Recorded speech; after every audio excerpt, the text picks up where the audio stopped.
Hi, I'm Brent McCarthy and this is Wesley Cameron. We're here today to introduce the new VRS-4150 race and performance carburetors.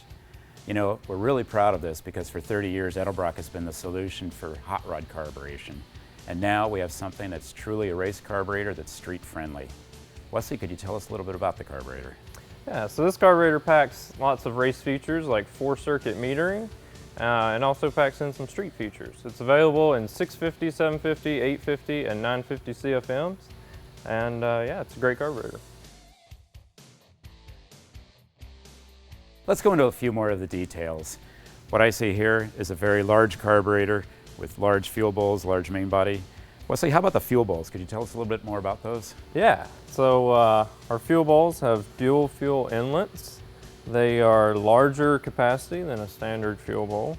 As the fuel enters the bowl, it hits the anti-slosh mustache, and as you're driving around and fuel is sloshing in the bowl, it comes in contact with all these baffles that are anti-slosh baffles. Going around the outside of the fuel bowl, it's got a drain plug. It's also got sight glasses, dual sight glasses on both sides, so you can set your float level. This float looks pretty trick. Can you tell us a little bit more about that? So the float is notched for the jet extensions. It's also got the corners notched off for hard cornering. So as you go in a corner with the carburetor, the fuel sloshes to one side of the fuel bowl. With these notches, that allows this float to drop down and fuel to enter the bowl and fill it back up to avoid fuel starvation. Great. I see billet metering blocks here, and I know the metering block is the integrated circuit of the carburetor. How about you tell us a little bit about that? All right. So we've got a 4-circuit metering block. Our full throttle circuit is split into 2, and we've also got an idle and intermediate circuit. Jets pretty much feed every circuit of this carburetor. So there are screw-in jets for the idle and transfer slot fueling.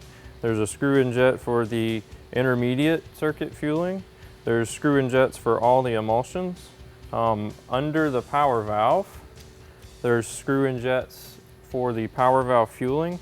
So now not only can you size your power valve for vacuum, but you can also jet the fuel accordingly for your wide open throttle fueling. On the wet side of the metering block, there are jet extensions on the secondary side. There is fuel jets for the intermediate circuit, so these are the feed jets.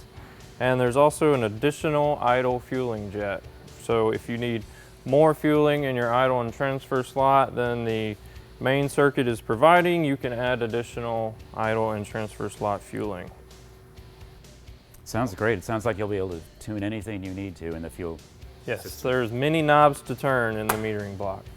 You know, this main body is really big. It looks tall to me, and it's got a lot of things going on there. Could you talk a little bit about that?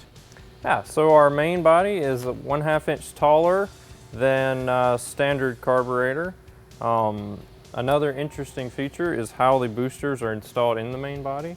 So the boosters drop in, and a pin holds them in place and seals them off. So you can change your boosters now if you want to go to a smaller booster or a non-annular or whatever. In our 750, 850, and 950 carburetor, we will have a 600 thousandths diameter annular booster. So the annular booster is for better cylinder-to-cylinder distribution. That will be standard in our 750, 850, and 950 CFM carburetor. Going to the top of the body, there's of course screw-in jets for the 4 circuits. There are interchangeable, tunable pump squirters, tall vent tubes. As we go around to the side of the body, we've got auxiliary air bleeds on both sides. So these screws allow to add more air to your idle instead of drilling the throttle blades. So in the old days, we would drill throttle blades for large camshaft engines. Now you can just adjust these screws without taking the air cleaner off, just as an added feature. Let's see. As we go around to the other side of the carburetor body, we've got a provision for a GM TPS. So if you run an automatic transmission that needs a TPS sensor, you don't have to run a linkage off of your primary throttle arm or anything like that. Just bolt it directly to the carburetor body. Speaking of the primary throttle arm, ours has provisions for a TV cable, kick down, all of that. So that's all street friendly features. As we go to the bottom of the carburetor body, we've got check valves or check balls for the power valves. So in the event of a backfire, you don't blow your power valves out. And also the flange is for 4150 and 4500 bolt patterns.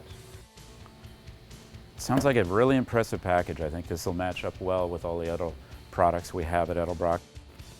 For more information, please visit our website, and we look forward to you trying our carburetor.